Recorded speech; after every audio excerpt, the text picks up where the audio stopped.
Most of you guys know I love OCD. I love working with OCD. It is one of my most favorite things to help my clients work through or any OCD-like symptoms.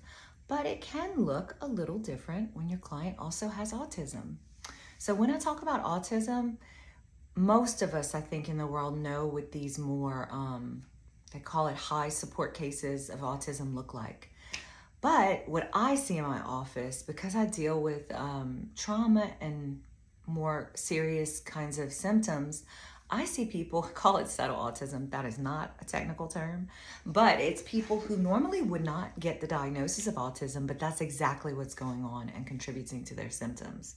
And so when these clients, it's like the Venn diagram, have autism and they have OCD, ERP, exposure and response prevention, has to be done a little differently with these clients. And sometimes, in certain cases, I lean more on the neurodiversity affirming approaches to therapy than I do. I do a lot of ACT and stuff like that, a lot of diffusion, than I will the traditional exposure and response prevention. I do some DBT Wise Mind. So I think when we have a client that isn't responding to traditional forms of exposure and response prevention, maybe it's just they're having more difficulty in it, you might just kind of look like, is it possible this client has autism? A lot of the cases that I get, most people don't think it's autism. It blows my mind. And when I start working with them, I'm like, this is 100% what it is. And so I'm telling y'all this, man, this is a class I'm gonna do in the future, but I want you to just start tilting your attention to, like, if ERP is not working, what else am I missing? We typically want to think it's a personality disorder. Maybe it is, but with a lot of cases, it's actually autism.